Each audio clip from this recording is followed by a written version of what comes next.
it's like, oftentimes when we come into these spaces and we start talking, the so-called black community gets defined by black people by the lowest common denominator. The black people that's doing the worst oftentimes are the talking point. What about the poor black people? What about the black people that, you know, don't, that rely on public assistance? What about, the black people that, don't read at grade level? These tend to be, talking points. I've even seen, black people in majority white spaces, you know, bring up these talking points, how, black people are being failed by the educational system, and then if the question gets raised, if Johnny can't read, whose fault is it? Is it his parents' fault or is it the educational system? And you'll have a long debate about that. I don't see any room to debate about that. I don't see any room to have these conversations. But then then it's like, well, why are we so focused on, a certain segment of black people? The reason why this segment of black people gets focused on is because that's where a lot of black people, that's their main talking point. So it would make sense for it to be focused on if we want to have a difficult, honest conversation. If we want to pretend like that's not the case, then you can keep on pretending. That's cool too. Wait a minute, hold on. It's not a case enough to have a discussion about. Because at the end of the day, if Ricky wants to be disappointed in black women for what he's saying on his Twitter, then that's a him problem. And now he's trying to make it everybody else's problem. I'm past Ricky. I'm talking about just in general right now. Well, I've never seen this before. I've never heard of this stuff before. So I'm in a completely different planet than obviously you and Ricky. Because you're saying to act as if this isn't happening. What I'm saying, but I want to be clear because I'm talking, and then you're interrupting me. I'm telling you that I have never heard of whatever crusade you're saying that these black women have gone on. I've never heard this before. It has never crossed my algorithm. It has never crossed my news station. As if this is a popular movement. Huh? As if this is a popular movement. Stop talking. I thought you stopped talking first lady. So first lady, Drew, real quick. I just want to engage first lady real quick. It's possible. I just want to make sure. You heard what I said? I said what I said. I swear on my father's dead grave. I've never, never, ever heard this story in my life of 87 years of living. Why do you Never heard it. Why do you keep saying that? And what? You're 87 years old. Because that's my age on Clubhouse, and I'm sticking to it. Period. All right. Mm-hmm. Okay. Yeah. So, okay, cool. So, okay, Drew, you got it. Yeah. Just real quick. I mean, I get it, but it's like I don't understand. Yeah, I'm sure there are plenty of people that talk about it. Plenty of people use this as a talking point. I've heard it. Those are typically the people that are quick to get ousted as a coon when they're speaking down upon your own people. But I mean, it's not necessarily like a justification for that. Like, the thing is I think that we're all aware. Okay, well, Drew, are you talking about the black women stealing no, makeup? I'm saying that What are you talking about? he was talking about people. I am talking about that being the talking point, and that being or this type of behavior being a talking point. People at the lowest the lowest denominator being a talking point for all sorts of people, whether it's black or white, and especially in these types of spaces when it comes to these debates about the black community. That's typically who is pinpointed, as the conversation. That doesn't it's real. Like there are representations of every sort of person out there like that, but that would be the same as me. Like I can understand like how a logical person would say like, okay, I see a pattern, now I'm gonna adopt that pattern as a reflection of of the whole, right? And but like that'd be like me going out and saying like I see a pattern of. You're off mic. I don't know if you realize it. That was a troll. But don't worry, I got him. Don't worry. Yeah, that's like me saying that there's a pattern of white men shooting up schools, or there's a pattern of white men Drew, I think you're touching kids. I might be really missing the point. Drew, so the other day, right, we were having a conversation about the woman walking her kids home in Chicago that got attacked by the students. All right. Now, I want to be clear about this, Drew. Anthony Edwards does not look at this as a racial incident. I don't see what race has to do with that situation. All right? Now, there's one of the most pro-black people on the app. He's what I would call a blackity black. He said that he went to her social media, Facebook in particular, and that, he saw some disturbing things as a parent, like her throwing gang signs and this and that and the other. Yeah, I remember that. And then, so it became a narrative that he was being anti-black. He didn't mention race. He just talked about the things that he observed. This is when we start to eat our own. This is when anything that gets said, anything critical, is considered to be anti-black. We can't even have conversations about stuff because the quick assertion is going to be, you are anti-black. This is, but and this is like just basic stuff. We can't even say like, the behavior of those kids or anything. Why is that a racial issue? The victim was black and the perpetrators were black. Why is this a racial issue? Yeah, I mean, I don't know. I can Uptight. I can understand.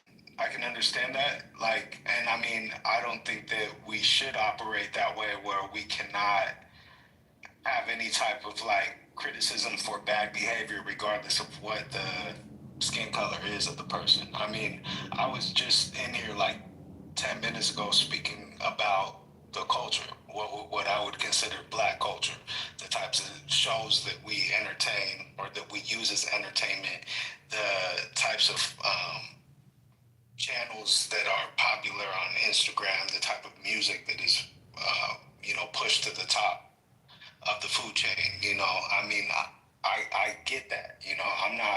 I'm not one that's like obtuse in that scenario where I can't see any type of issue within the black community. But I just don't like. I think. Well, hold on real quick, Ricky, because that's why this conversation. That's just real quick. Like that's why you were questioned at the beginning is based on your assertion that you're disappointed in black people, saying the entire black community based off of the behavior of a few individuals that you've seen, regardless of whether you've seen 100 videos of people doing this. You've already acknowledged that that this is not a reflection of every person in the community. So how is it that we can't separate the two? Like, how does that become your like what determines your perspective of your perspective of the black community. That's the part that just didn't make any sense. Now I'm not saying that you shouldn't feel any type of way about seeing those type of videos. I'm just saying that it doesn't make sense, or it doesn't seem like genuine that would be the reason for you to have that outlook on the black community. Drew, to be honest with you, I kind of let me want to just get away say from for that myself aspect real of the quick, conversation. because, It's not productive. if you don't mind, Anthony, I would just like to end it right quick. I would like to say what the difference is. I would just like to say that I know personally, because I live with these people, I know that there is not much of a difference in the behavior of poor black people and poor white people. There really isn't. I spent 20 years with both peoples. What I would say the difference is the rationalization of these pathetic piece of shit white people who are garbage human beings. They don't well, I won't say they don't, because they do rationalize whatever shit they do because they're pieces of shit. But what hurts me and what says makes me lose faith that when I watch these videos, it's not what anybody is doing. Rationalizing it as, yeah, of course, I'm doing this shit because this and that reason. That I don't have a problem with the thought. I don't have a problem with the behavior as putting in towards any group of people. It's that one particular group of people rationalize the justification. That's it. And I'm gonna. Yeah. Yeah, no, and I mean, I get that. Like, I mean, but that is still, like, it goes back to the main point where that shouldn't be how you form your opinion or your outlook of the entire black community. I think that's the part that really caught everybody off guard, you know. Like to point the videos out, and to point the videos out and say, like, you know, this shit is like ridiculous. Like, you know, like, I think everybody on stage or in the audience would agree. Like, yeah, that's some bullshit. Like, nobody should be out here saying bringing up any type of justification for that type of behavior. But it's just that's where. Can I ask you a question about what you're saying right now? I want you to continue in the same vein, but here's my direct question to what you're saying right now, Drew. My direct question is this: if you have a group of people, right, and they say, listen, the reason I do what I do is because of 400 years of slavery, the oppression that my people face today in this country, redlining, systemic racism, white supremacy is why I do what I do, right? How do you have a conversation about someone making that assertion? What does that conversation look like? I mean, it kind of depends on the context. Like, it kind of depends on what they're trying to rationalize in terms of their behavior. Okay. Like, now, if it's this exact, let's say the behavior is yep, got. Yeah, if it's this instance, then yeah, like, you're talking out of your ass. You're just looking for it's a cop out. Like, you're looking for a way to justify your bad behavior. Like, there's no going around that. Like, that does not, like, an eye for an eye. Is race inherently a part of that discussion? That's the question. Are we inherently talking about race in the context that I just gave you? Yeah, in that sense, yeah. Like, I mean, I don't think that white people, unless you're talking about, I mean, potentially, I mean, there are small sects of white people that have faced some sort of prosecution, you know, not to the extent that the black community has in the history of America, but, you know, I mean, somebody could point to some sort of oppression as a justification for, you know, them operating the same way. I mean, I think the mafia could have, you know, if we go back 100 years, you know, maybe the mafia was going off with that talking point, you know, and who knows? I wasn't around at that point in time, you know. But I mean, to say that that's your justification for having bad behavior, it's like anybody with a sound mind is aware that that's not a justification. Like, I think we've all been raised with the idea that an eye for an eye turns us all blind. So, you know, causing more destruction and chaos and shit doesn't,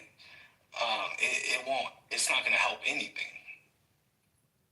So if y'all son asks you guys to fuck him, you gonna fuck your son? From Omar, are you awake, brother? Yeah, I'm here. Yeah, we need you again. Omar, can you take care of that? Yes, sir. Gotcha. Nigga, fuck y'all. Yeah, thank you. That was Omar. quick. No worries, no worries. No, I got him. Thank you very much. I Oh, Actually, no. I got him before you did. No, we did not get him before, because when Anthony was calling your name, my finger was already on the trigger, so. Nah, because it said block, and I said block them. Okay, well, you may have blocked him, because I didn't block him, but I removed him. See, this what's wrong with the community. Everybody always trying to take credit for the good deeds. Like, damn, come on. Look, we made a good team right now. We both got rid of them. We both double teamed them. All right, there we go. I like that. No, you had the other one on your own. I had this one on my own. Women always win. So Now, all right, girl, you got now it. the one thing I will say, Omar, that I appreciate is you asking Zoe to speak. Have you heard Zoe speak? I haven't heard Zoe speak. But y'all go ahead, Drew. Go ahead. Zoe ain't gonna speak because he might have a Richard picture waiting for you. Oh my. And you Yeah, think y'all that's what are it funny. is? Y'all are hilarious. It could be, right? He said it's a Y'all are hilarious. But Go ahead, Drew. Get back to the get back to the coach. I think I pretty much I said it, but like I mean, it's not the point is not to drag out the conversation. It was really just to address that one point. You know that you know at the end of the day, like where anybody that's like, if you consider yourself somewhat, you know, if you consider yourself intelligent, like you wouldn't adopt those type. And I'm not, Ricky, I'm not saying this as to take a jab at you or anything. Like, I'm just saying, like, you know, you're smart enough to know that, like, even just how that statement, you know, could be interpreted, you know, and or my point, right? My point is that it's inherently about race. Like, if you are a green person and you're addressing someone justifying their behavior because of systemic racism, 400 years of slavery, it's a racial conversation. This is what the conversation is about.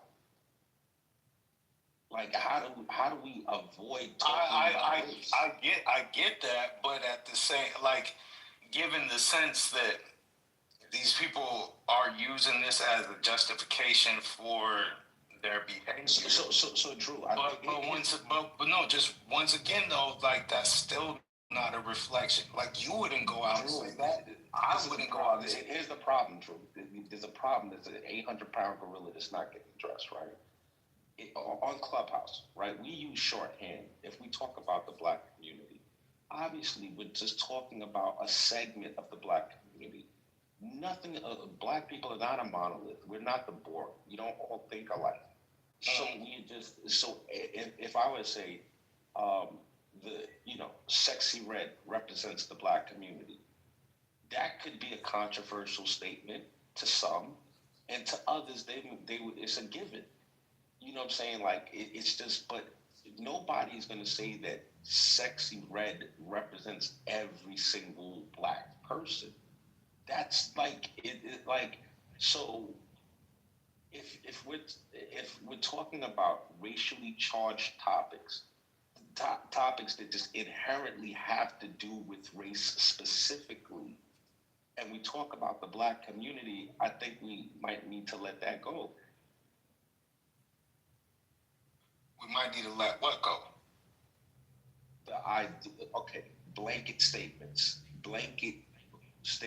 broad generalizations. Blanket statements, broad generalizations. Like we should might be allowable.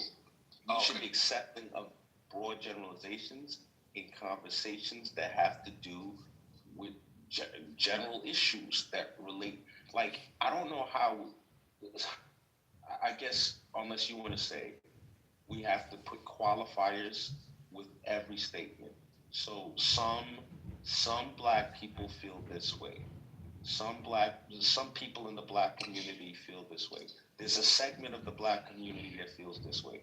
If that's that's going to make the conversation more productive for you, all right, cool, I get it.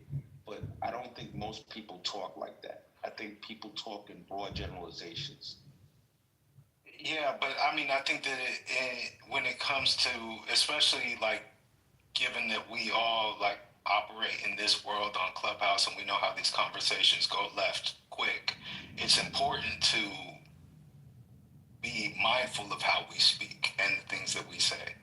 And so if he had said, I'm disappointed or I've lost faith in certain black people, like it wouldn't have been taken the same way as him saying, I have lost faith in black people.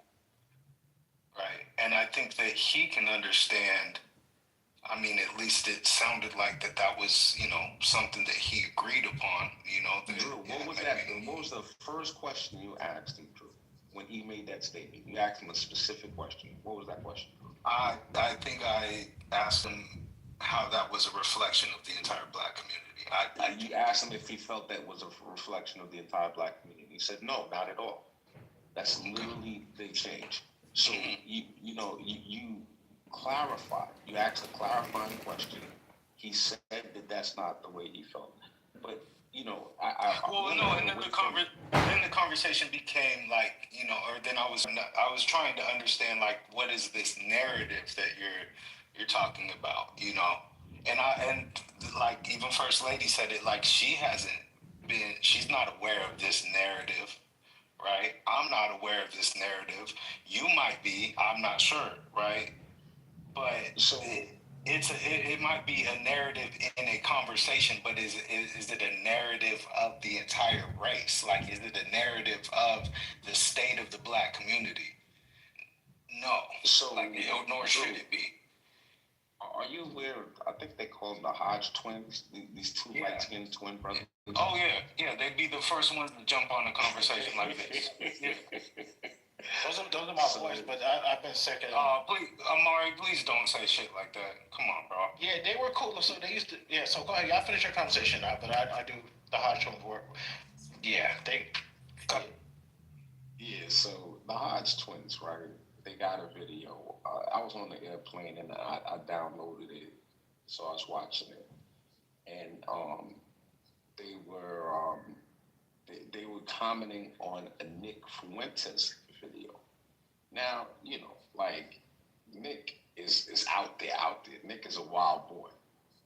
And I want to be clear. I don't have no problem listening to racist people. I think you're, because I want to know what. Yeah, I might be in and out the matrix. Yeah. But go ahead. I'm getting the red bar, but yeah. So what I'm saying is that they were commenting on a Nick Fuentes video. So Nick Fuentes, he was talking about racism in the video, and what he said is racist. This is his words. He said that it's racist when white people try to avoid interacting with black people, but they are justified in doing that because they know the potential outcomes. They're aware of like how violent things can turn.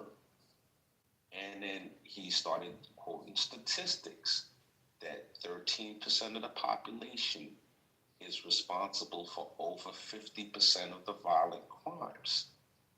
Now, this is what he's saying. And if we were to try to have a conversation about it, it could go first and foremost, just having the conversation. People are going to call people all types of coons and this and that and the other. Just even having the conversation. Then it's going to be a conversation about the statistics themselves.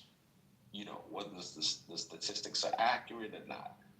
And then it's going to devolve into systemic racism, white supremacy, and the stuff that you said was ridiculous. The stuff that you said was ridiculous, Drew. That's where the conversation. I've watched this conversation evolve 1,000,000 times on Clubhouse stages, 1,000,000 times, and it's like it's just hard to have honest conversations and make them productive and reach a better understanding. I get you. I'm with you on that because, like, I do feel like people are overly sensitive or easily offended by everything. And even, I mean, I get it. Like, sometimes some offensive shit can be said. I could have taken offense to what Ricky had said initially. I mean, I guess in a sense, somewhat I did, right? Which is why I asked the questions, right? But there's nothing wrong with having the conversation, right? But that's where if we're able to keep our emotions in check, you know, and just have an honest conversation where we're allowed to find a little bit more clarity in the situation, then that's where we allow that space to happen or to be created, right? I don't think that it's it's an issue, and honestly, I do think that those conversations do need to be had. I mean, Charlie Kirk is a prime example of, I mean, we have those conversations on a regular basis, right? Without them being, I mean, it's kind of hard to say whether or not they're emotionally charged or not, right? But it is important because at the same time, we are aware that this is typically how prejudice works. Prejudice is typically formed based off of somebody taking an anecdotal experience and using that as a generalization for the entire community, whether that's black or white, or like that's me saying, like that could be like me saying every white person is racist. And if they say anything that is offensive or borderline offensive, and if I don't have the clarity or I don't have the understanding of what they're actually trying to say, then they're inherently a racist, right? But I don't operate that way because, like, I know from my experience, I've met people of all different kinds that I liked and people of all kinds that I didn't like based off of how they thought, right? But I mean, I don't think that we need to shy away from the conversation. It just depends. I think it just depends on who you're talking to, you know. Or better yet, thank you, True. Um, Shit. and who laid out the premise of the conversation and what was being said. Now, as I listened more and more and more, now I still haven't clicked on the link, but I've come to understand that there's a group of people, right, for the sake of this conversation. Butcher, are you okay? You all right? Everything's blessed, man. Oh, okay. Just Okay. listen to the conversation, man. Okay. She was just saying you're off. Mute. Pardon me? Can you do that, Ete? She said, Say "Can more you mute your mute. mic?" I'm trying my best. Okay. It's Oh, that little button in the bottom left. I'm trying, man. okay. No worries. We got you. I won't speak out of. Thank you. And him making this seem like this is the population of the Black women community. So, okay, fine. Maybe it is happening. I won't disagree with you if that's what you saw, but to make it seem like this is a large population of Black women doing this and you've lost faith in it, the part that was definitely awkward and strange. And to me, that is where the offense comes from. Versus him saying, you know, I think it's really dangerous that some of these people out here are out here talking about they're going to doing petty crimes as reparations. You see how different that sounds? Like, that's a completely different statement versus putting this whole onus on a group of people and then making it seem like this is what the population of that particular group is doing. Does that make sense or no? Did I portray it? That's crystal clear. I mean, I think that that's the a first way. It makes sense what you're saying, and I understand it. But you know, I want to kind of, my whole thing from the beginning has been to swerve away from Ricky's comments. Oh yeah, I can't do that. Like in my mind. If we were to really evaluate it, destroyed it. You can. But what are we that- evaluating now? The comments. It's not. It wasn't a well thought out statement, and it's not. It's. There's not like. It's indefensible. So. Yeah, but I mean, people are talking about it. No, we don't. We don't. That's what I was saying. Like, I don't think that we need to drag out the conversation. I mean, I think he kind of realized the error in what he said. He had said, like, he said multiple things to suggest that. I think that the conversation, we're still talking about it. I'm not saying like, oh, this is your fault, Anthony, but I mean, you didn't need to interject to say we don't need to talk about this. Like, we were having a casual conversation. I don't think that anybody It wasn't heated. No. Yeah, and we weren't attacking him. We weren't, using this to cast judgment on him as a person or anything like that. It was just trying to find a little bit of clarity in what he was implying. And I think that we found that point of resolution in the conversation, and that's why I said, like, it is important for us to have those conversations just as much as it is important for people to think about how things are going to be interpreted before they speak. I think that's fair. Thank you, Jared. So one of the things about that is that I hate about this conversation is a guy named AD. He comes on YouTube. Another black guy talks about black fatigue. He's part of the manosphere. I think, I would say, Ricky, it's not true. There's no black fatigue, right? It's something that people are trying to just cause division within black and white people. I would say, please ignore that. It's true. I say this all the time. I don't think there's black fatigue. I think you have, that's a white supremacist talking point. I see on X and I see the manosphere people who really dislike black women who do this a lot.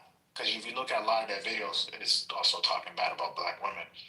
And I just think, just try to stay away from it. This is just my opinion. This is just Amari talking. And I just disagree, because if you look at Rick, and this is to Ricky, not to you, and Doug, I'll get to you in a second. If you look at who's causing the violence right now, who tried to kill the president, it's not black people.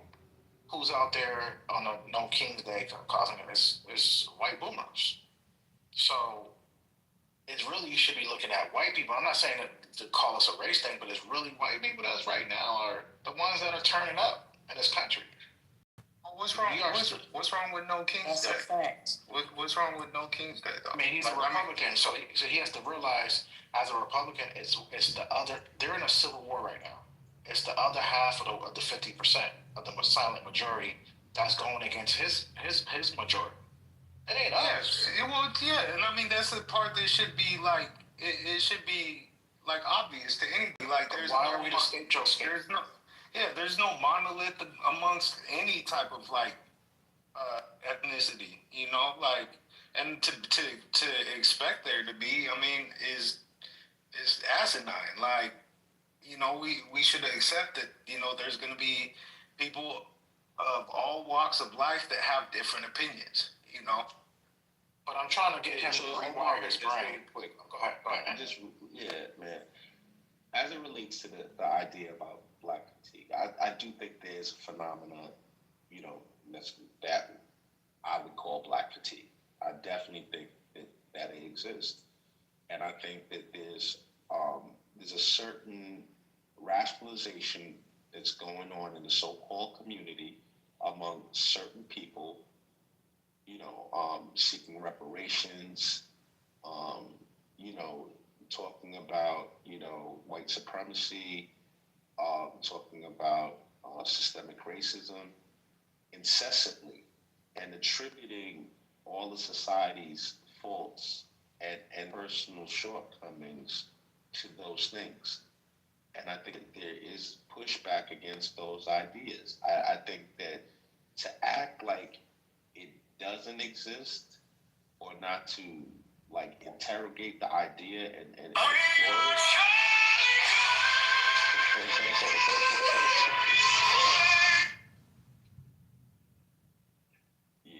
This is the only reason why I'm not just to shoot. Man, you got it. You got them that time. something. I was ready to go. I had them on deck, ready to go. So That's funny, yo. But yeah, so as it relates to that, I'm not gonna deny the existence of black fatigue, honestly. So Anthony, go ahead, Francis. you said that 13% of the population ever committed 50% of the homicides. Do you know that that's like a white supremacist trope? Do you know that? So, Francis, what I was doing was I was relaying a video that I saw. This wasn't a statistic that I gave. I was just saying the talking point that Nick Fuentes gave in the video. If you want to disabuse me of that notion and you want to say, well, the correct stats are X, Y, and Z, I'm happy to hear them, Francis, but I'm not. This wasn't Anthony Edwards' idea. It's the Hodge twins video. I'm happy to post it in the chat. It's a YouTube video. You don't believe that though, right? I've never done research into it, so I can't say if I believe it or if I don't believe it. But I would be happy to hear you repeat that again in front of someone else or something like that, right? Okay, so I would repeat it again if I'm saying Nick Fuentes said X, Y, and Z. I would certainly repeat it again. Okay. I'm not co-signing it. I'm giving context to what was said. That's all. Yeah, but again, going back, have you been out lately? Where you at in your town with white people, and has anyone ever really kind of talked about, I got this damn black fatigue? Like, I have never been anywhere, and people are like, yeah, I got black how would fatigue. people say that? How would somebody say that to you? Like a white person. How would a white person say that to you? The thing is, be honest, Omari. Like I can explain it. Yeah, you don't have to say it. It's by action, right? When the people who say they have black fatigue, they usually are saying that you can't be around said group of people. When I'm around white people, they're like moving away from me, like they're scared. They're not moving away from my family. There's no issue. We're eating next to each other. We're having lunch. We're at the movie, sitting at assigned seating. I think this is an issue that you're seeing where people are trying to spread this narrative to cause division. And yes, it has some legs, but it's based on videos that these people are promoting, and I think it's dangerous. And that's what Ricky is watching, and now he's been watching all day on X, and now he's believing in this. Omari, I don't think that someone, and this is where the nuance comes in. I don't think when they're talking about black fatigue, they're talking about Omari and his family. I don't think that you exhibit the characteristics of the type of quote unquote black people that they're fatigued from.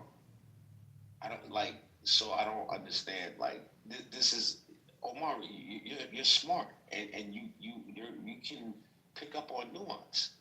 I don't think they're saying like every black person. I think it's a specific type of black person that would fall into the category of black fatigue. I mean, let's say myself, I dress, like I'll put on like a TCU hoodie or something like that. But like, let's say my son will wear a regular hoodie and some regular jeans. My daughters will, rock regular gear. You don't know. My oldest got braids. I mean, actually, both of my kids got braids. Well, I don't know which kid has braids now, but I know the youngest has braids. I don't know if the oldest one do. So would they be concerned about them? That's what I'm saying.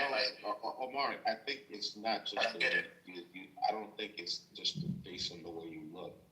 I think that when you look at the videos that are talking about black fatigue, there's a certain type of behavior that's being exhibited in those videos.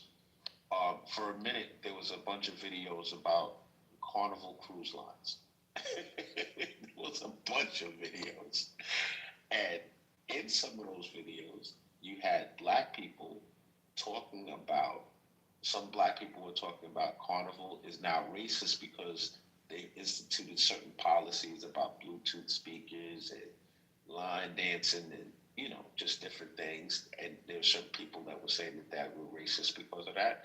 And then you had other people who also happened to be black that were saying it's high time that they change some of that stuff because the environment is becoming more and more hood on the Carnival cruise lines. And they had a difference of opinion. So it's like it's not just every single black person. There's a certain Chris Rock used to say there's a civil war going on between black people and the N words. That was like what the joke was. They're talking about N word fatigue, really. They're not talking about just black fatigue. It's N word fatigue. Yeah, but sorry, I should have waited before I knew I was yawning.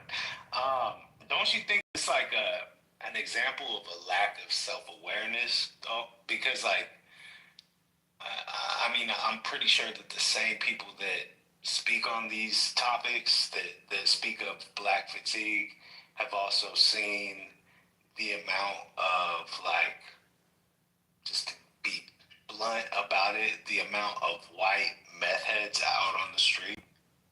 Like the amount of white people that are exhibiting the same type of behavior, but they're allowed to disassociate themselves because they're like, that's not a representation of me. Right? They're like, that's not that. What brought us to this conversation. It goes back to if you saw, right, a white meth head saying, the reason I'm using meth is because of black supremacy and black systemic racism has made me depressed, and this is my means of escape to get away from the world at large. This is what's making me use meth. This this would be a different. This is part of the overall fatigue. But there's plenty of people though that do adopt those type of mentalities, right? Like I'll give you my own anecdotal experience. Like my sister, because I'm half black and half Mexican, right? My sister, she's my half sister. I don't know why I gave that context, but she was married to a white boy, right? He was the type. I remember talking to him, and of course he was. This is maybe not necessary, but he was a Trump supporter. He was also supposedly in a militia. He was the Alex Jones QAnon type of believer, right? The same type of person that would say that the reason why he is in the state that he's in, why he's not able to accomplish what he wants to do, is based off of the government, right? And of course a lot of that is also tied to what many on the left push back against when it comes to maybe right wing extremists, where they're so anti-government because that's where a lot of their belief system is formed from.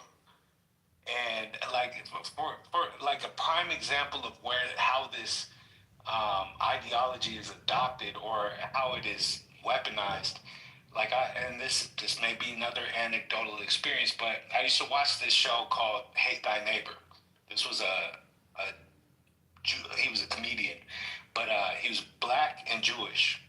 He'd go around the country, even actually different places around the world, and he'd sit down with the leader of extremist groups, whether it was neo-Nazi groups or Black Israelite groups or whatever. Name it, he was interviewing them. One interview that stood out to me was this neo-Nazi out in Detroit, and he said it outright.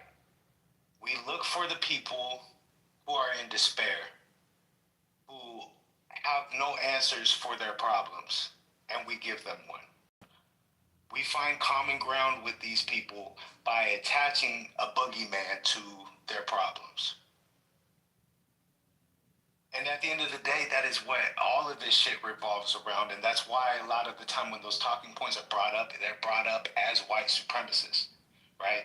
At the end of the day, maybe we don't need to call it white supremacist. We need to just call it racist. Like, whether it's black or white, those are the types of, that's the type of ideology that is formed from, is finding somebody to blame for whatever state that you're in.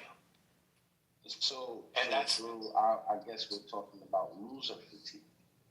I guess a nice broad brush would be loser fatigue, because there's people that blame their circumstances, lack of success, drug usage, theft on other people.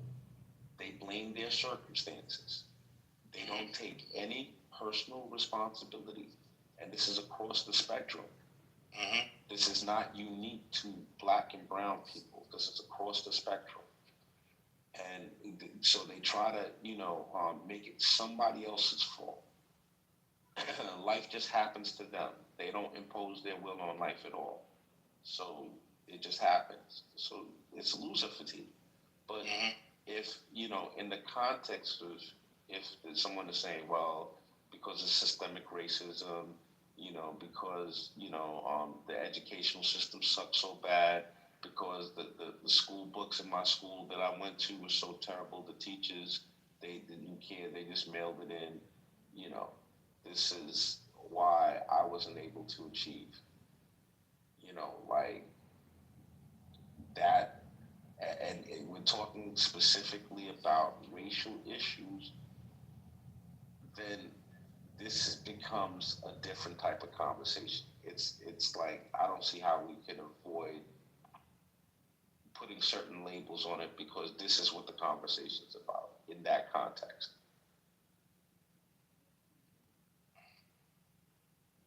Yeah, I mean,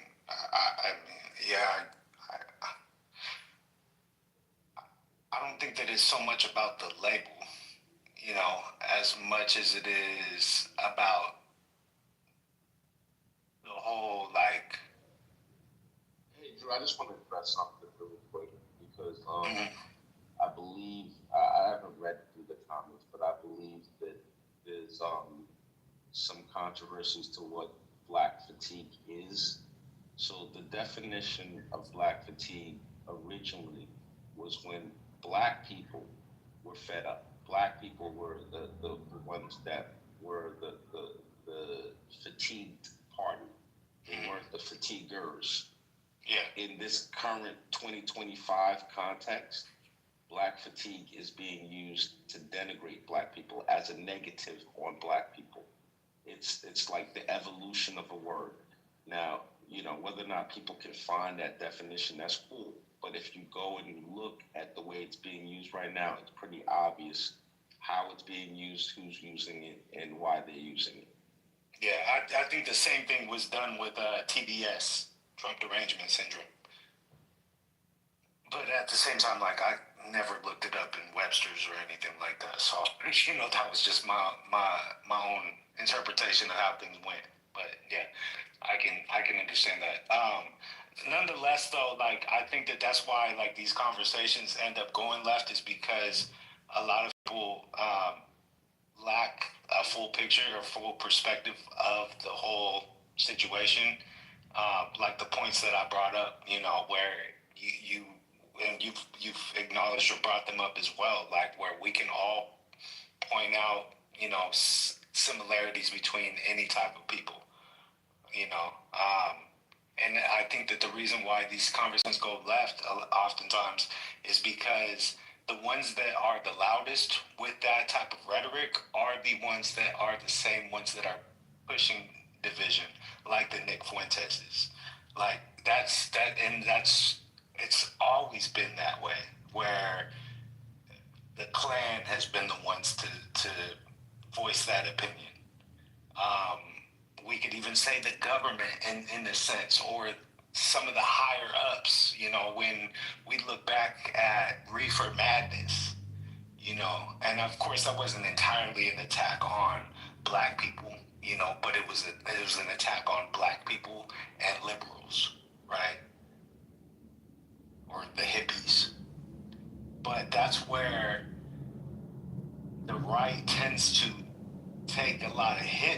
type of shit, and why a lot of people go and say that that's the racist party is because the people that are openly racist, that are speaking these talking points without any type of context, without being careful about what they're saying or how they're saying it, are the ones that are speaking about this type of shit or saying it exactly the same way.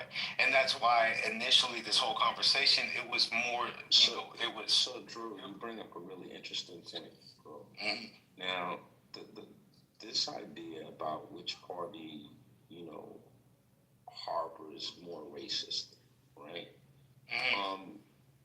Would you agree that racism comes in different flavors? Yeah, definitely. I believe that it's on both sides. I'll agree with that. Okay, cool. I hate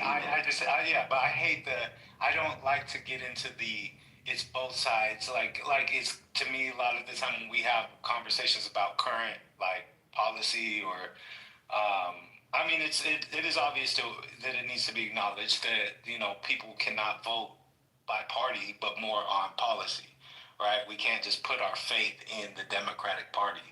My point was that oftentimes what is blatant racism, and I guess whether it's blatant or not, racism is racism. Whether you do it behind my back or you do it right in front of my face, I'm gonna be opposed to it, right? And that should be understood. That should be accepted.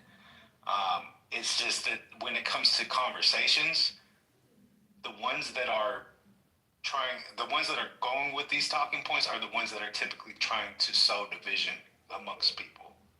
And that's why these talking points are so hot and heavily debated, is because they often are coming from a place that aren't operating in good faith.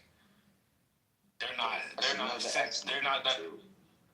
not trying to address a problem. They're trying to find a scapegoat. They're trying to demonize. They're trying to demonize. They're trying to. But here's sow division. Yeah, sow division. So, with that being said, right?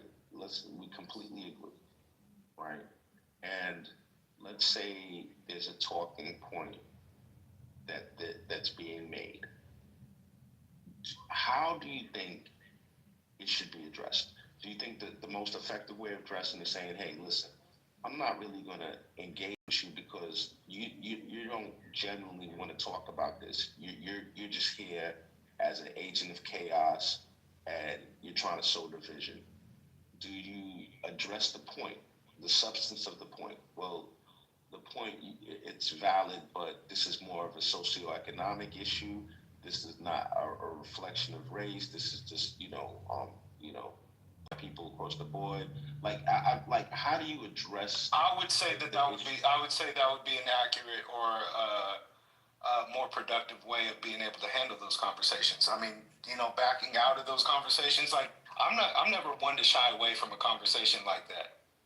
It's just that when I start getting the sense that there is no type of, like, rationalization or rationale behind that thought process, and it typically is always just pointed back to these blanket statistics, and that's their justification for whatever it is that they're saying. Like, that's when it starts to be like, okay, you're not having this conversation in good faith. I can kind of get a sense of what exactly your intention is of even making that statement in the first place, right?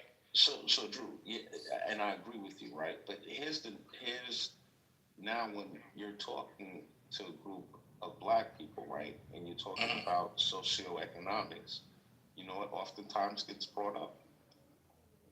The socio part of socioeconomics is Black.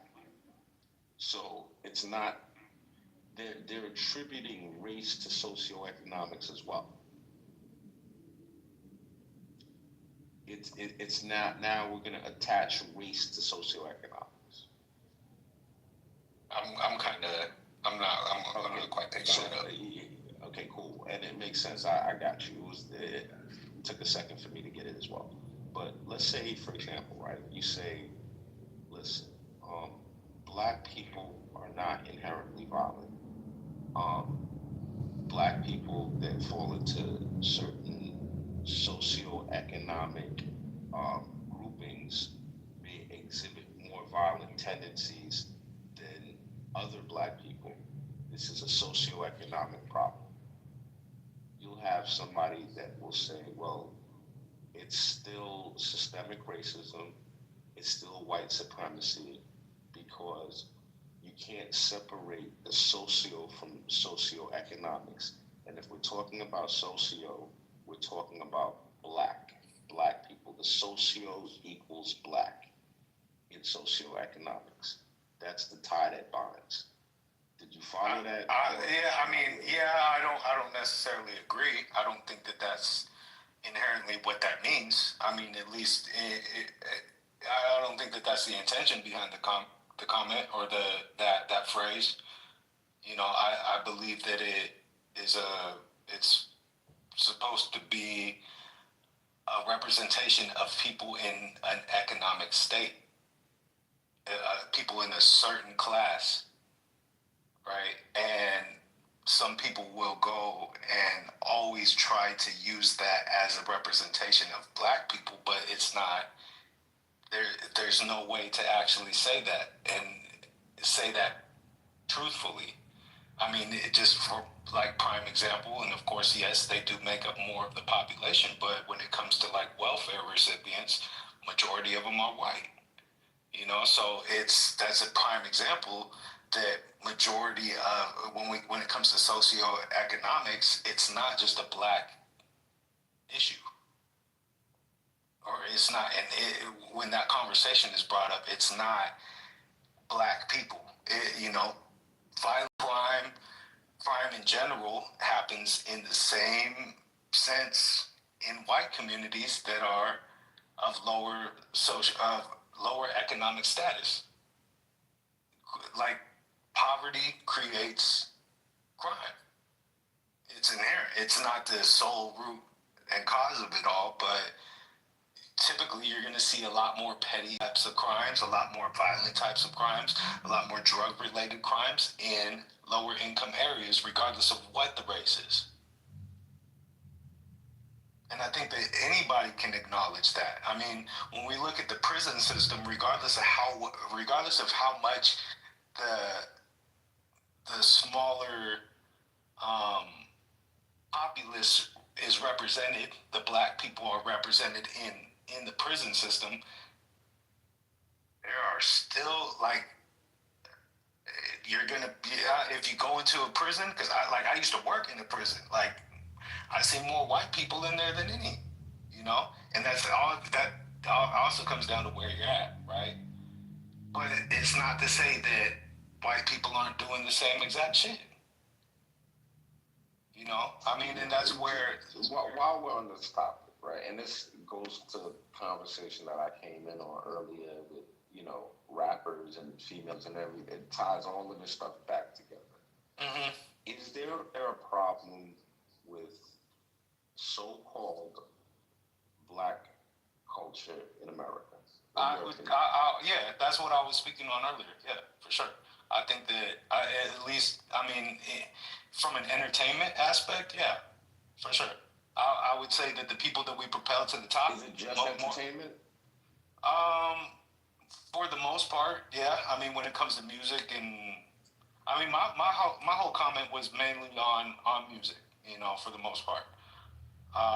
Outside of that, I can't think off top of it, like what other examples. I mean, you could bring some up and I'll address it, but I mean, that was like the root of my comments.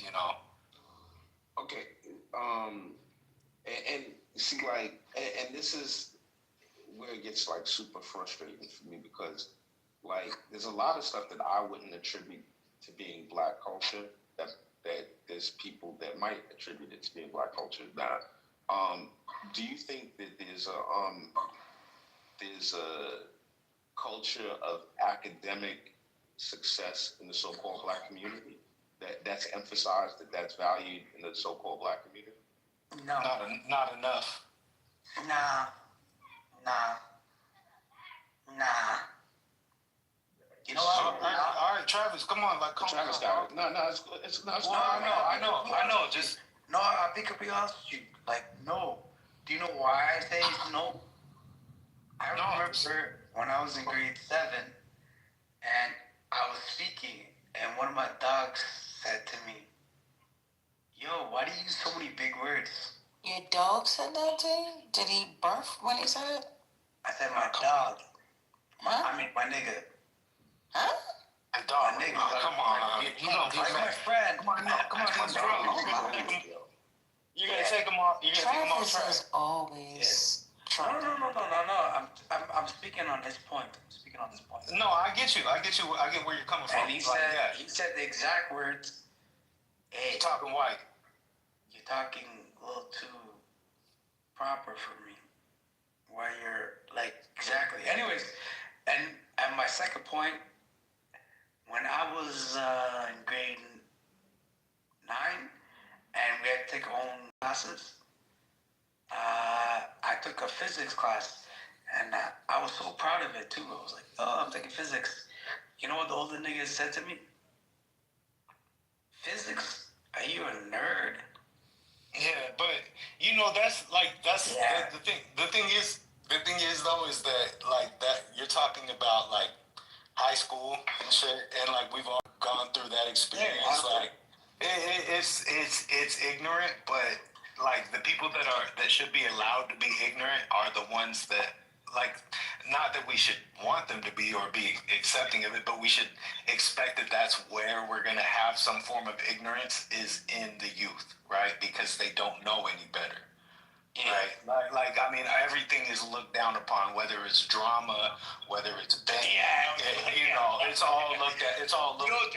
Jordan beat Jordan Michael. Jordan beat Michael. What's his name? Michael B. Jordan. Yeah, Michael B. Jordan. Yeah, he was looked at as a nerd for being in drama class. Now look at him. Oh yeah, that's a fact. But yeah, go Anthony. Go back to. I mean, just continue on. Like I mean, I agree. So Drew, like, academic achievement, in terms of like, let's talk about marriage rates. Like if we're talking about a community, I look at families being the building blocks of community. And if the marriage rates are low and we have a lot of out of wedlock births, does that speak well of the priorities in the quote unquote so-called black culture? And you notice I'm trying to be nuanced. I'm trying to stay on, like, I'm trying not to make just huge broad generalizations, because for me, my pushback would be that's not black culture. That's what I would argue. That's not black culture. That's not black culture. But at the same time, is it an issue? Yeah, it's an issue. Yeah, it is. It is. I mean, maybe I don't know. I've never looked at the statistics of that. I'm sure that the statistics may point to there being a larger rate of households being out of wedlock, right? And that is a conversation, though, where you will get that pushback of systemic racism, and that is brought in by.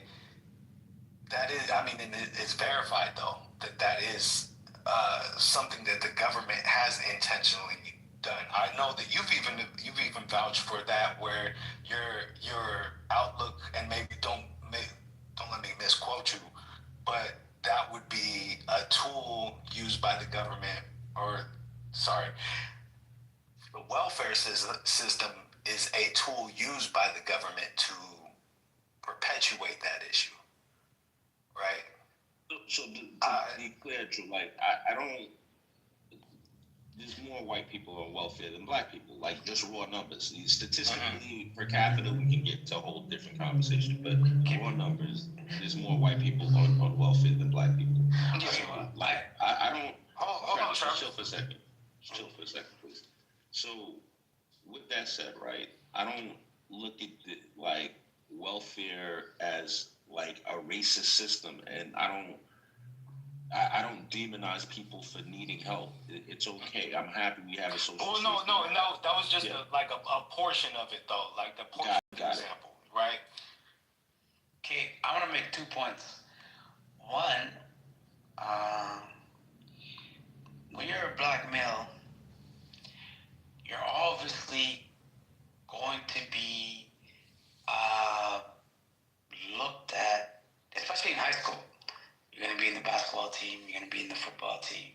You're going to be, you know, you're going to be a star, right? Right or wrong? It's assumed, I guess. Yeah, you're assumed to have a great athleticism being black for sure. And these women want you, but what you got to teach kids is like wear condoms. Period. Just wear condoms. Like just go into the. Hey, Travis, I know you mean well, Travis. I know you're really trying to participate. You know, you're a little inebriated, my guy. It's kind of. No, I'm not inebriated. I'm not inebriated, bro. Yeah, you told us you were, bro. Come on. But I'm having a drink, but I'm not inebriated. You said otherwise. You said otherwise. Like, I mean, it would make a difference if you hadn't said that you were already. So you guys don't drink at all? I don't. But Okay, I'm not judging you for it. I'm not judging you for drinking. What he's saying is that he wasn't trying to take a jab at you. He's just saying you are a little bit too inebriated to. Yeah, but I'm not inebriated. Do you know what drunk is? The word drunk is not me right now. I'm making coherent. Okay. I Stop worrying about whether or not the one thing Travis, if you ask me a question, I'm gonna be honest. No, I get you, Travis. But like you talking about like the black athlete and telling kids to wear condoms, like really didn't have anything to do with what we were just talking about. Yes, it did. You're talking about hypersexuality in black youth. No, we were. Not you, Drew. Anthony. Nah, Travis, to be fair, I wasn't talking about that either, to be honest with you. But Travis, just for 1 second. Yeah. Travis, it's all good. I promise you, I'll pass the mic to you at some point. But yeah, Drew, as it relates to the so-called community and the ills of the culture, you know, I think that if we're going to make a dent in terms of improving things, I think we're going to have to start with the ideas that matter. But you know, I'm not really confident that there's going to be enough of an impetus to change those ideas. There's just not enough like desire amongst a large swath of people to change ideas. You know. Yeah, no, I agree. I feel like there's not enough people that want to be, that want to take lead, you know, or want to take charge in that conversation. You know, they want to be the movers and shakers in trying to put, you know, improve the community. There's too many people. There's hold on, Travis, hold on. I'm not saying that I'm going to be the person, right? I'm just saying that could be a reason as to why Anthony doesn't have that much confidence that it's going to change. And my point is that there's too many of us that are only focused on ourselves, and there's not a problem with being like you've got to save yourself before you can save anybody else. That's a given. You can't save somebody else from drowning if you're drowning at the same time. But at the end of the day, I agree with you though, Anthony. Like we do need to have better talking points. We do need to be focusing our attention on more positive, enlightening type of topics, right? But I think that's also why you have so many people like in this space that speak about Trump's policy on education and how they're trying to change the education system. Now, it's not to say that the education system does not need some sort of change or some sort of improvement. It's that our understanding of how it is being the solution that is being provided is not one that is going to benefit the black community. It will benefit individuals that are able to obtain that access, but the majority, even more people that are already being left out from by the system or being let down by the system, it's only going to increase. So, I wouldn't say that nobody's trying to have that conversation, and I think that that's why that topic in general is such a heated topic or such an important topic for a lot of people, is because they understand the ramifications of that type of policy. So, Drew, I hear you loud and clear, right? I have a bit of a different mindset. My mindset is this, right?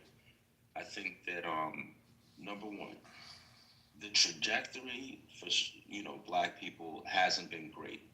Like in terms of the amount of negative statistics that we lead, the country in, it's not a good look. Our population as a percentage of the country, it hasn't grown. It's actually gone down as other groups come into the country and they grow by leaps and by bounds. Our numbers are stagnant, if not going down. Mm-hmm. Our economic, like our economic, what's the word I'm looking for? Capacity, whatever. Impact is it's waning. It's not as much as it used to be, and if anything, it's headed in the wrong direction. Um, so I believe that we should try something different. I think that the status quo is not working, and I think we should try something different. I'm of the mindset a couple of things, and this is it's like people will curse when I say this, but I think that we need, if anything, we need to get post-racial. We need to de-emphasize race. There's people that run towards race. We need to run away from race. We need to stop being so hyper focused on race. We need to more so just be on some, we're all people. Let's get out of these racial categorizations, and we're just people are people. We stop judging book by its color and delineating based on skin color. That I think would be a huge help. And two, like, it's savage, but I'm not against the cuts and the stuff. Like in that sense, I think that people respond well to challenges. I think that I don't think that my pity helps anybody. I don't think me giving someone helps anybody. I think when people like have to rise to the occasion, that it makes them better. And I think when they become better, they do better. That's so I'm not like That's the one. Yeah, I can understand it. I think we were talking about education, and I think that was Anthony, is that what you were implying, that was what you even with it. So I think there's a lot of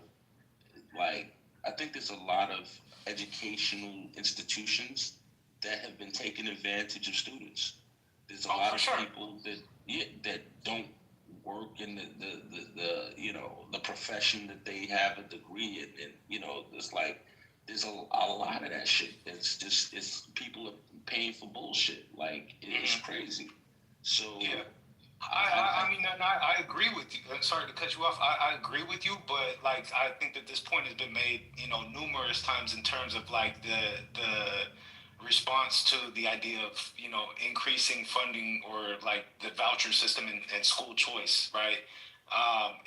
And I can understand where you're saying like maybe the way that the conversation would be a little bit more productive or might be able to like be tangible for the masses and not just a select group, is to say that this type of policy is going to be a negative for people of all or people that are of low income status, people that are, regardless of what your skin color is, if you live in these communities that are low income, that already are suffering from a poor schooling system, because I've grown up in those communities where it was a mixed race, and everybody is suffering from the same poor quality of education, right? It's only going to make it harder, and it's only going to exacerbate the issue based on the fact that the people that do not have the income do not have the means to be able to make accommodations to go to outlying school boundaries. Right now, of course, the people that are able to make it happen, regardless of what the situation is, and don't make any type of excuse, they were already going to make it regardless. It doesn't make it. It doesn't make them greater. They were just going to get it done regardless. But I can speak to this from my own experience. I grew up I never reached greatness myself, but I can accept accountability for that, right? But I grew up in a household with two crackheads, right? I didn't have any type of support. I didn't have somebody that would give me a ride to school. I didn't have somebody that would pick me up from practice. I didn't have any access to any type of help. Anything that I ever accomplished was on my own doing. And for the kids that are in those situations, what are we telling them? Drew, what we're telling them, no, what we're telling them, Drew, is that you're a success. Yo, Drew, like you are, bro, who could have more challenging circumstances than both of their parents being crackheads? And you're a productive, intelligent, like successful person, bro. Like this is like who can come with who could ever talk to you with an excuse? Who could come and say, well, Drew, life isn't fair, and the circumstances.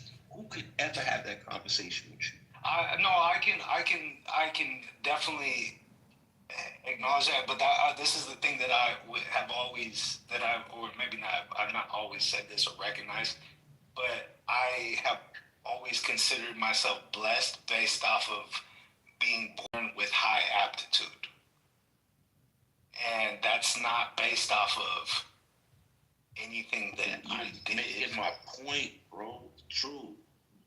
You're saying I was born the child of two crackheads, and I consider myself blessed because of my aptitude. This is classic. I see the glass as half full. This is classic mind over matter. This is classic, yo.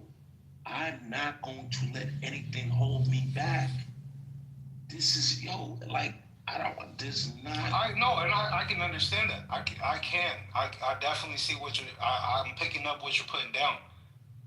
But, and I can understand how, I can understand it from the perspective of saying that having sympathy for those that are in those situations isn't necessarily going to help them, right? But my point is providing them with more tools and more understanding as to how to escape that, as opposed to making the challenges even harder or even greater,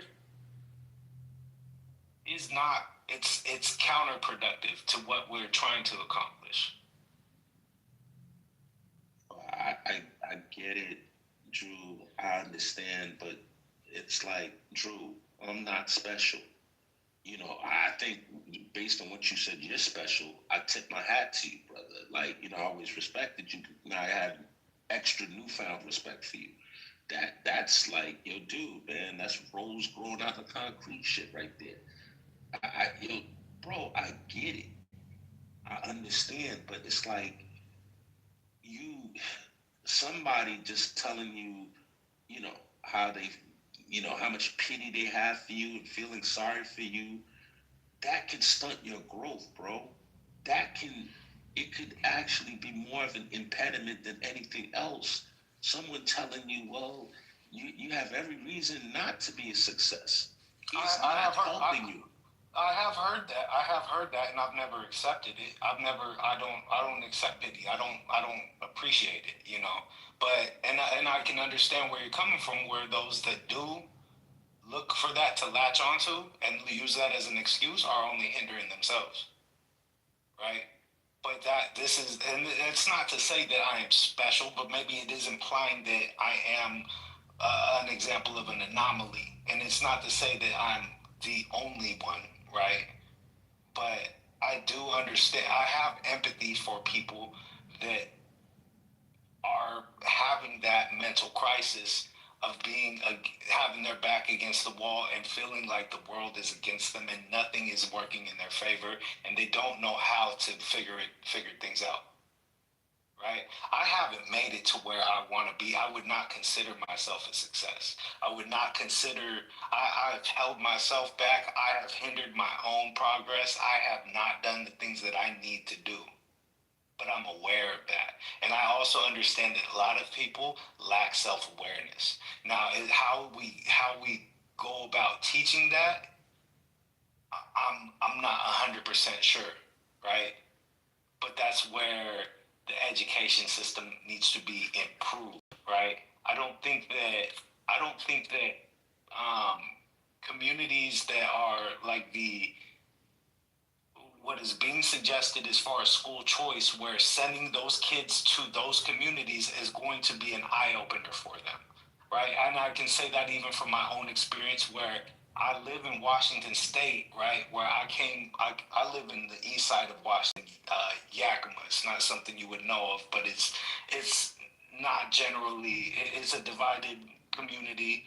Half of it is, it's the white side of town where everybody's got money, or where that's how it's perceived, and then you got the other side of town where it's black and brown, primarily brown, and that's the lower income side of town, right?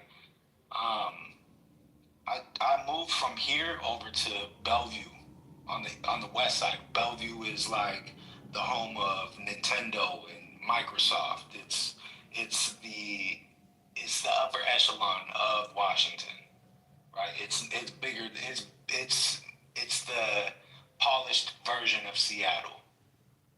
And I went there in my junior year, and this is one of my biggest regrets. I was in my own head about being there and feeling out of place and out of sorts because I was the poor kid in a rich school. I felt like I could not. I couldn't compete. I didn't have that confidence in myself, right? I knew I was smart. I knew I was athletic, but I was worried about all of the other extra shit that didn't actually matter, right? And that's why I'm saying, like, where you expect a kid to be able to sort through those feelings on their own. I don't think that those schools are going to be there to cater to that thought process. I at least I didn't experience it. Of course, maybe I should have spoken about it to somebody, but it didn't. At the end of the day, I was a kid. Most kids are not are apt to speaking about things like that. They don't speak about their insecurities, or their own deep personal thoughts, right? And that's my point, where or that's part of the point where I don't think that is. Some kids can overcome those thoughts and will do great and excel and thrive in those situations, and others won't, right? And I'm not saying that was an excuse for me. That was just that was my own personal experience, my own misunderstanding, right? And I was just gonna say, as a parent, one of the struggles I've always had is the nicer schools are usually the whiter schools, right? So you're putting your kids, you're trying to put them in the best position for them to be able to be successful. But part of that is, being comfortable where they're at. So in my daughter's situation, we put her in the whitest of schools, but academically they crushed, right? So I knew that was the best place for her for K through 8, even though there were times where we had issues and we didn't love it. I had my son there and I snatched him out because I was like, no, this ain't gonna work for a black boy. It wasn't gonna work for him. So I put him in a different school, and now he's in a better school that's a better fit, that's actually has a high black actually almost a fully black population. But it's hard to find, at least where I live, it is to find the better school where there's actually black people at the school, Yeah, no, I agree. mean, that was kind of another part of my experience where I lived at. I was actually in a even smaller town than the main one that I had initially cited out here in Eastern Washington. I lived in a small little farm town that is probably 75 to 90% white. And I felt, although I fit in, I could get along with anybody. You know, I had friends of every color. You know, not really. There weren't really. I was like the token blackie there. But the black kids that were there, like from my perspective, wanted to be white. You know, so I didn't necessarily. I mean, like I wasn't like opposed to them, or like I wasn't like they weren't my adversaries or anything. They just weren't people that I related to, you know. But at the same time, like I never, despite me getting along with everybody, I never felt comfortable there because me being black was always the topic of conversation, right? It was always just part of it, you know. And that was the part that it wore on me, and I got tired of it. Which is why I ended up like in my high school years, I went to 3 different high schools, you know, because I was trying to find a place where I felt comfortable. By my senior year, I did find a place that was more diverse, you know, across the board, and I felt more comfortable there because race wasn't a topic of conversation. But I will say that by that point in time, I was just so misguided, and I didn't know where I was going. I didn't know what the hell was the right move. Like military wasn't an option for me because I was anti-war. You know, like how a lot of young kids are radicalized. You know, like I mean, this was post 9/11. You know, right around that time. So I formed that opinion on 9/11 and on the war in Iraq and shit. So I had no interest in joining the military, which would, in hindsight, would have been a great opportunity for me, right? Who knows what the outcome would have been of that, right? I was focused on getting out of my house. I was focused on like my thought process was like I'm gonna get out, I'm gonna move out when I'm 18, I'm gonna go get a job and I'm gonna work my way up. Right? I made some mistakes along the way. I put myself in a hole and I fucked myself over for a long period of time. But that was based on like me trying to figure things out on my own, right? I didn't make the best of decisions, you know. But nonetheless, like I would like to think that if I wasn't consumed by those thoughts and those insecurities and those other issues that were posed from feeling out of place. And of course, like maybe, you know, that's something that we need to learn as people, that type of shit doesn't matter. A lot of that shit is in our head. But it wasn't my own doing. Like it was based off of my experience, you know. It was based off of what I was experiencing with other people. And oftentimes, and this is where like the racial division starts and where like the divide comes into play when it comes to like red and blue is that oftentimes it's these kids that are being raised by these people that are of this ideology don't teach that shit, and they hang on to topics like what started this whole conversation in the first place, these generalized statements.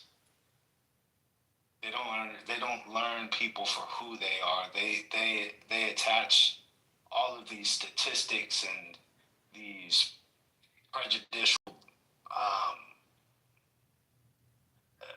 examples to associate with every person of that creed or color. You know, I feel like I'm kind of going everywhere now, but anyways, like it's from my standpoint, like just going right back to what I was mainly trying to express is just that there are a lot of other barriers that aren't being addressed, that aren't being acknowledged when it comes to this education crisis or policy change. Like I think that's why there is a lot of pushback, from the left in terms of how things are being handled or what the solution that's being provided is. that's where like my even just going back to what I had said before, where I don't think that people that don't come from that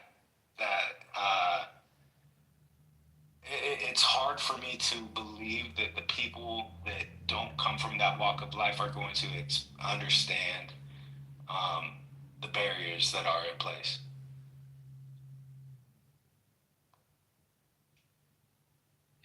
I'd push back on Anthony's point. I hadn't seen data On everything? On everything. No, I mean, I have not seen the data that would suggest over the past 50 years that black people have lost ground. I've actually seen the opposite.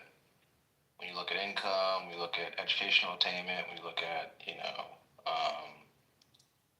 mobility. I think the only thing you could probably make that argument for is wealth, which has its own particular issues. I'd say population too. As far as like percentage. Yeah, I guess the basic point I'm making is you look at black people's access into the middle income, to let's say middle class incomes, middle class lifestyle, that's definitely increased over the past 50 years.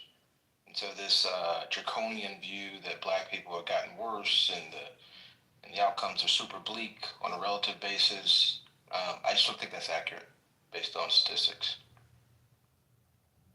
At least I haven't seen those statistics.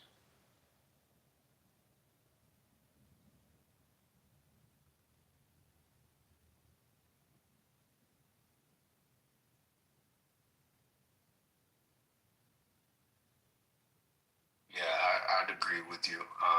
Of course, I'm not one to go and dive into statistics, but yeah, I don't know. I don't really got much more. I feel like I've been already like pretty long-winded in this conversation. So if we want to move on past this topic, or if anybody else wants to jump in, please do so.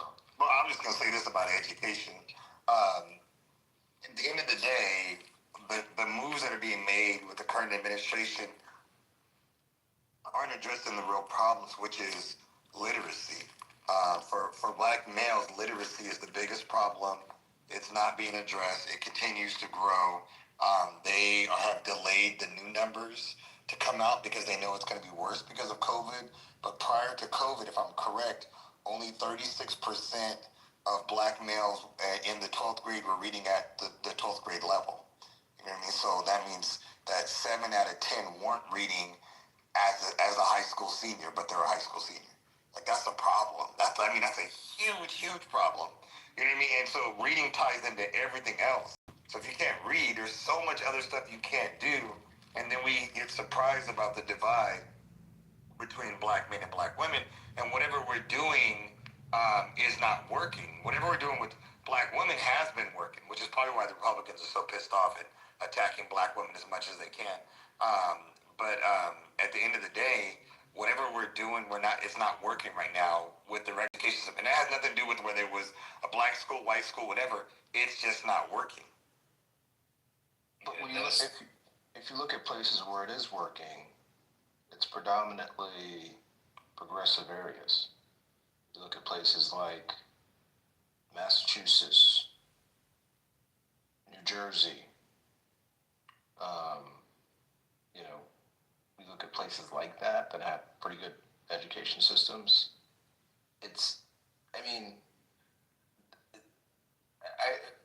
At least my perspective, I think it's very well understood in modern research how to educate children and even how to educate underprivileged children. It just requires resources. It requires skill, capacity, human capital, dedication. It's a question of will. And I would make the argument that there just isn't the will there to do it. People don't really care to do it. But it's not like it's not like 50, 100 years ago where people don't understand how this thing works. I mean, you certainly have systems that have been established that have been tested, that have delivered resources. They're just very hard hard to replicate because they take a lot of resources. And this administration is actually extracting resources from those communities. So Agreed. And just to give you a reference, like New Jersey is excellent for education. Still not for black males if you pull up the numbers. I just looked at it for the first number I found was for fourth grade. They said their report says on 2024, fourth grade, 10% of black male third graders are meeting or exceeding the expectation for literacy. That means 90% are not at the right level. That's fucking nuts. if you control for economics and resources, do you still see the same numbers?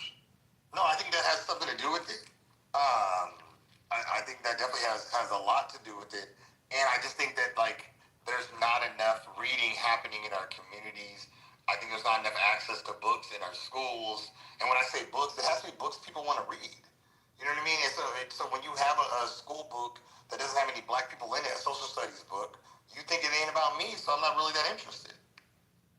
That's a fact, bro. I remember spending fucking 18 months learning about the Revolutionary War, and I'm like, God damn, like, I don't give a fuck about the Boston Tea Party, you know, but obviously there was some important information in there, you know, to understand civics and shit to an extent, but yeah, it was long and drawn out, you know, that's a fact. But you know, like I think that was the thing too, though, that why, you know, also there's so much pushback against this, you know, this administration when it comes to, like, even, you know, their attacks on, you know, history in itself, you know, and why so many people are opposed to it is based off of that thought process in itself.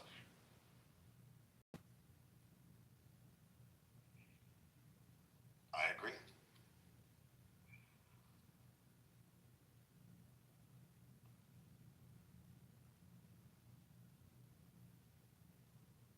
I always just be sitting here wondering why, or I'm like sitting here wondering why the stage is so quiet, but then I forget, like, a lot of y'all are on the East Coast, so it's hella late over there.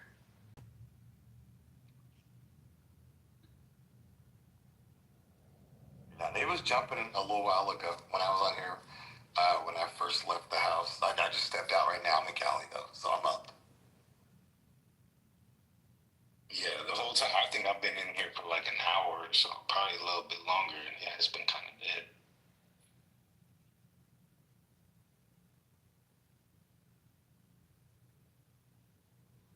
This dude, Travis was in here tiring me out earlier. That nigga was going crazy. Oh, yeah, for real. Oh, he was in here while you were here? Yeah, I wasn't on stage. I was just listening, and I could. Everybody was jumping up, you know. But I mean, I get it. He'd be saying some off the wall shit. Nah, he was trying to get a little attention, so we had to respond to some of his foolishness. Yeah. He was like, I learned that this is a talking app. We're like, what the hell? Yes. Yeah, that was dumb. He discovered it, like Christopher Columbus. But then he said he was the smartest person in the room. I got more degrees than all of y'all. I'm the smartest person in the room. Yeah, that was comical. But he said after that, shortly after that, like, he only gets on here when he's drinking. I think that's. Oh, okay. So then that came out later. Yeah, I wasn't here when that came out. Yeah, that's why Anthony told him. Yeah, that's why Anthony told him, like, I think you're a little too inebriated for this conversation. And he tried to deny it, but I'm like, you literally just said that like 20 minutes ago, so That's funny. yeah.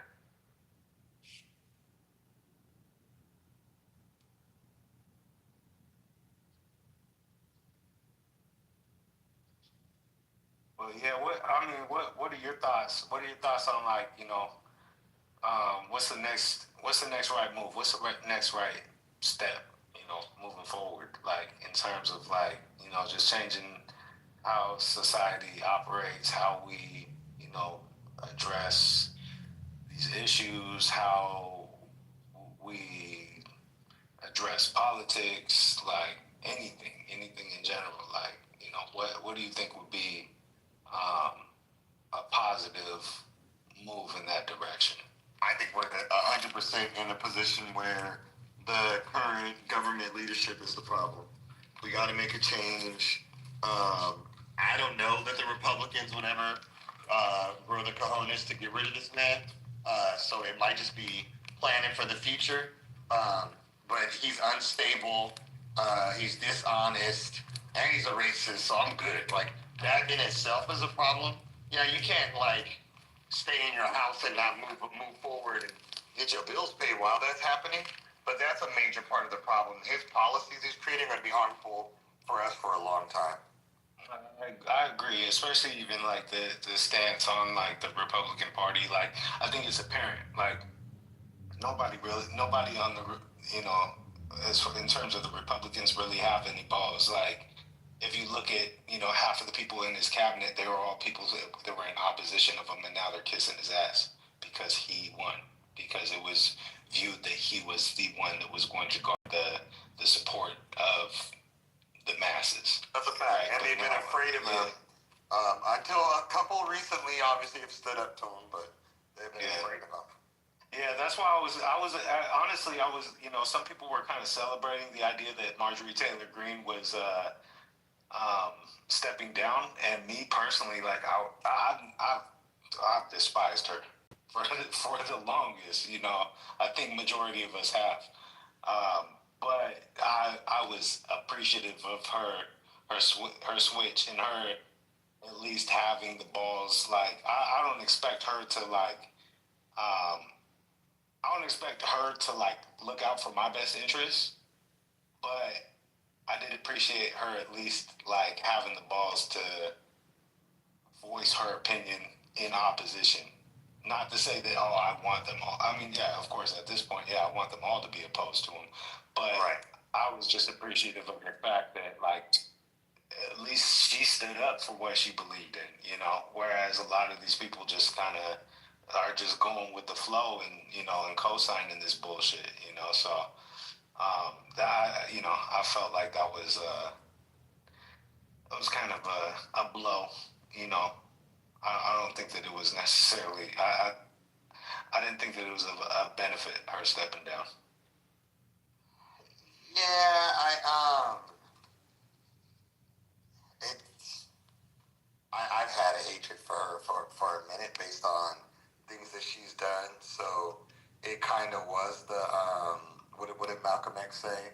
The chicken's coming home to the roost. It just caught up with her, and it's gonna catch up with more people. And I honestly could see more people going to jail at some point because I feel like there's stuff we don't know that's probably still going on. And I know that's from a conspiracist type of thing, but when you're just dishonest like that, I just don't know what to believe. There's like not much you could tell me that if someone just said right now, like, hey, so yeah, he's been stealing X amount of dollars from this, I would probably believe it now because he's done so much and just given such a disregard for the rules that I don't trust him at all. Yeah, no, I agree. And even just, trying to tear down every institution that is supposed to regulate. Granted, none of them are perfect at it because, we've all been aware of or have become aware of, the corruption that is there within the government. But, and of course, this is kind of like the education system. Something needs to be done. But just tearing it down to absolute nothing doesn't fix the problem. No, I think he's doing opposite. He's trying to make it worse. When I think of how he did the CRT lie his first time around, that whole thing was a complete lie, and he fooled people into believing it.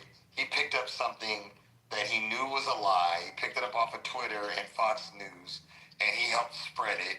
And people honestly believed that we were teaching first and second graders something that's taught as a master's course. Right? Mm-hmm. Something that's taught as higher level education. CRT was never meant to be taught to kids, and it was never intended to be, and it never was being taught to kids. But people still believe it to this day because that's the lie he tells. There's people who still believe that they can wash out COVID with bleach because those are the lies that he tells. And it's dangerous. It's really dangerous to have that man with our codes to the bombs. It's dangerous to have that man be the person that's in charge of our country. Yeah, and then honestly, like, I mean, that's the thing that's been so like disappointing, and it like I hate when I hear like this is the beginning of the downfall of an empire, but I really hate it because I mean, you know, I don't like to be pessimistic. You know, I don't think that it does me any service. But at the same time, like, to think that so many people, and this is the part where I'm like, are people like this ignorant, or are they? Yes. Are they? Is it they that they're? still want to shuck and jive for them. Yeah, I'm like, are they ignorant, or is it willful ignorance to disguise a deeper motive? You know, like those are the only two questions I'm left with. You know, at this point. So, I mean, Anthony there's a couple of MAGAs on stage. At the end of the day, there are people that that just wanna be down with the king. That's just what it is. They want to pretend like they're down with what he's doing, even though I think some of the people are intelligent enough to know what he's doing is wrong. yeah. I think that at certain points he can realize that what he's doing. I mean, like we've seen him walk back, you know, like the tariffs. Like that was one of his main points, right?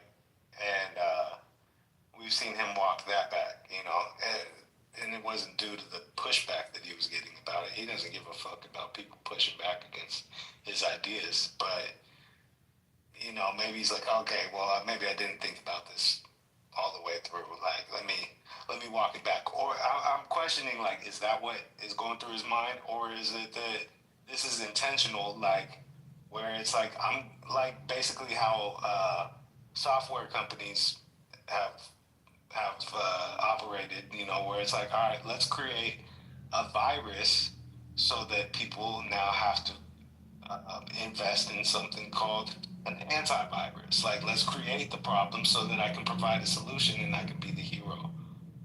You know, oh, like, let's pretend like the Democrats are taking away the food stamps, and hey, I'm trying to get our food stamps back for you people. You know, like, you know, it's like time and time again. It's, you know, and obviously we're only a year into this shit, but it's just like, I don't know how people are like blind to that shit, you know, and people still are like, oh, it's the Dems' fault. Blame the left, you know, like, you know, it's just, it's crazy. These are really crazy times that we live in, and at the end of the day, like, I just hope that, I don't know.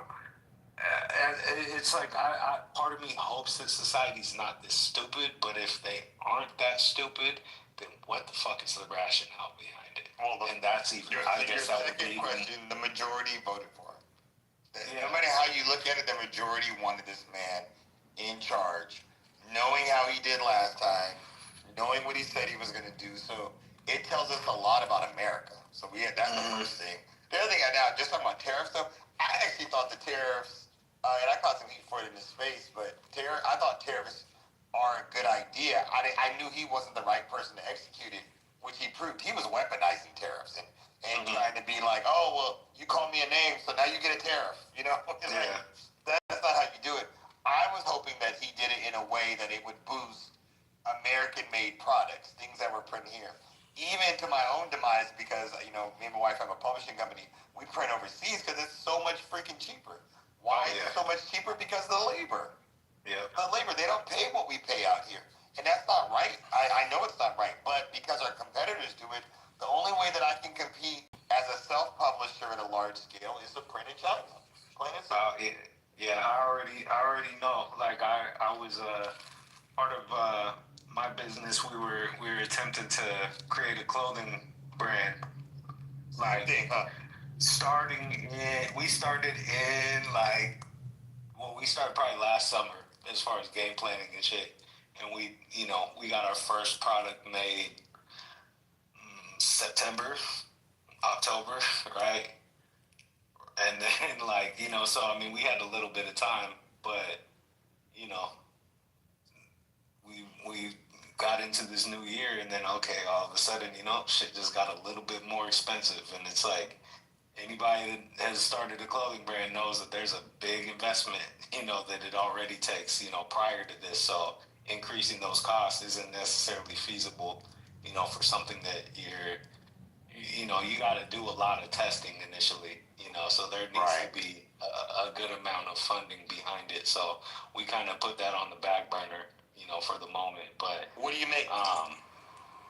what's that? What do you make? Like, what kind of clothing? Like streetwear. And we weren't even doing anything crazy. We were just doing t-shirts just to start things off. It's really more so not necessarily a streetwear brand that we're trying to create as much as it is like merch for a community that we're attempting to build, which is revolving around like our marketing company. But essentially, the idea behind it is, because a part of our company is the educational aspect, where it's teaching people how to operate in that realm on their own, without having to like hire us. It's like, here, we'll give you the game. You just got to be willing to take it. Did you consider Printify? Yeah, or Printful. Yeah, same thing. Yeah, it's a competitor. The margins are horrible, but at least there's no risk, right? Yeah, no, that's for sure. It's definitely been put on the table. Me personally, I'm opposed to it because I don't like the quality, and I believe that part of it is because like our primary target, or like our primary clientele is streetwear brands. So it's like something, I mean, it is always something that we throw out there as an option for people trying to start a clothing brand. Right. But check out Printify, because they'll let you change the quality of the shirts you use and things like that. So they have different levels. Like, okay, you want to do this level, this level, this level. And the reason why we did it because we didn't want to get into clothing, but we had so many people going like, "Damn, we love your books. Why don't you make some shirts, make some hats?" And so we were like, "Screw it." We just threw Printify on there because we use Shopify anyways, and they have an integration, so we were able to do it right through our website. And then just makes a few extra dollars. The margins are horrible because Printify takes most of the money, but but it was easy cash. You know what I'm saying? Yeah, for sure. Yeah, and I mean, it is a good opportunity to be able to get something off the ground.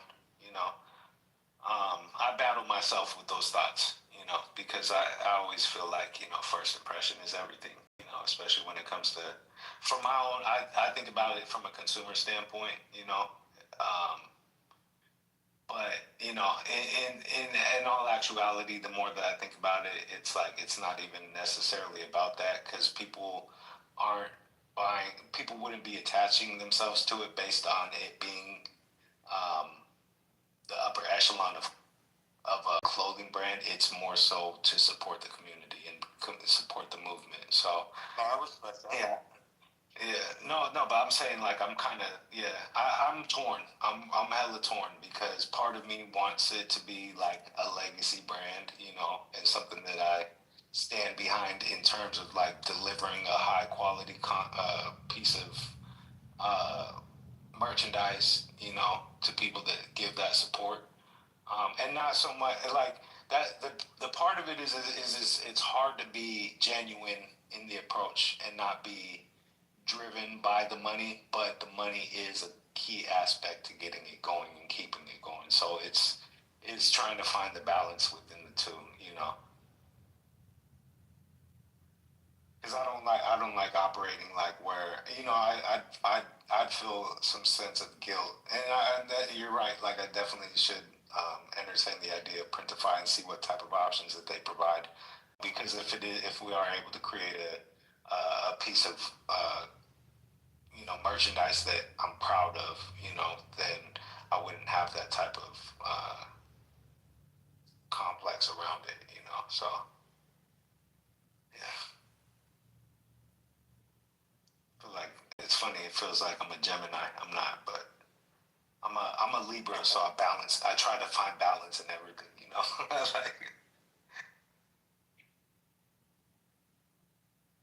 yeah. What's your so you guys are your what's your business? Publishing company or your? Yeah, publishing company. My wife is an author, so she her first book series was the ABCs, the HBCUs.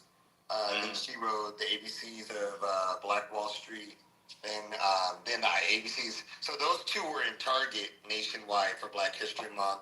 So we did really well there. And then the White House reached out to us. This was the old administration, and they flew my wife and my daughter out there for this huge cybersecurity conference. So then they asked her to write a book about cybersecurity. So that was her next book, The ABCs of Cybersecurity. And then her newest one is The ABCs of the Harlem Renaissance. So. Oh wow. Yeah, we keep Y'all got y'all got a IG or anything or website? Yeah.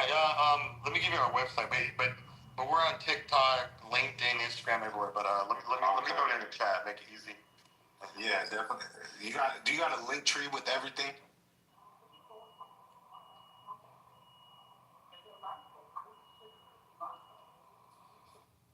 Yeah, there you go. Okay. Does it have the link? Does it have the links to everything else, like your social media? Yeah, they'll all be posted on there, and then the only one that might not be on there is our LinkedIn. That one you have to go directly to LinkedIn. But yeah, you can get to all of them on there. Okay. That's why I'm out right now. I was listening earlier, packing up orders. You know, we had a huge day today, so packing up orders, and then now I'm mailing them all out. Just ran to the little 24-hour post office. Oh wow. So you guys do like kids books? Yep, all children's. Oh, okay. And then we do flashcards and just stuff towards kids.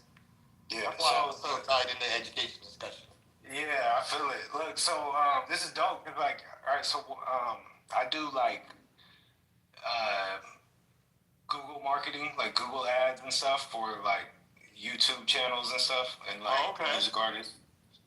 One of the channels that I've been working with up until recently is a channel called Jules TV.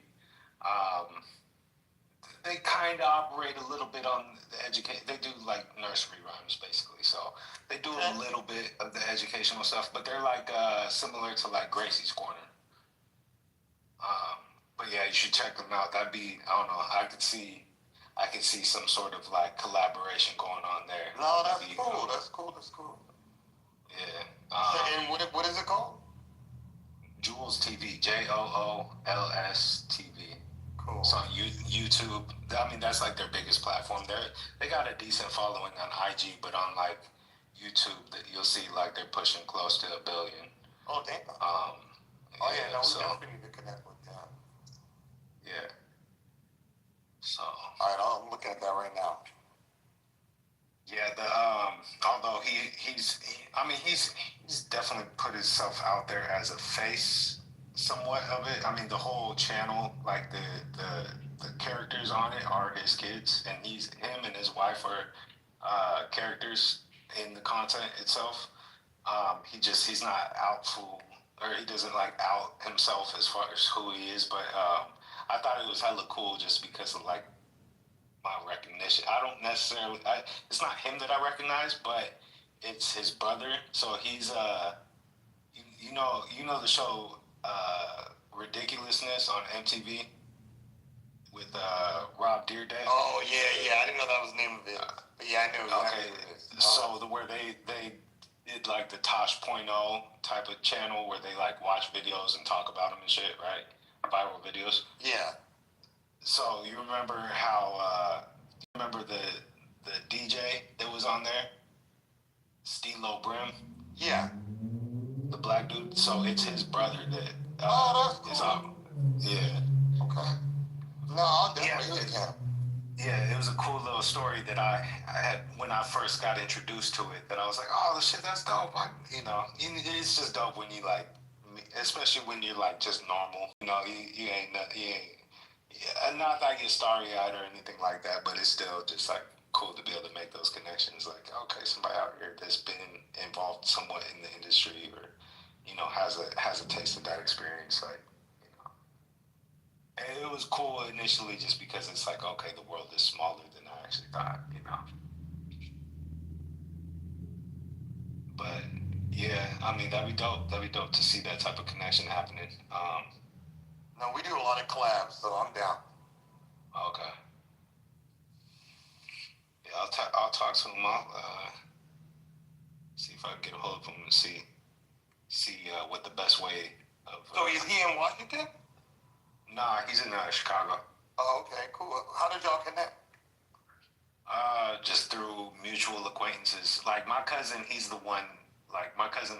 That like founded our business, and I'm kind of like I try to position myself as in an assistant role, But he's the one that's got some crazy ass connections. I can't quite remember who it was, but some mutual acquaintance between the two of them help connect the two.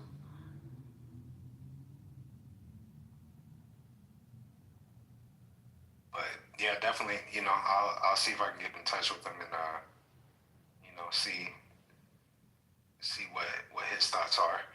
Even just making the introduction, and then y'all can take it from there.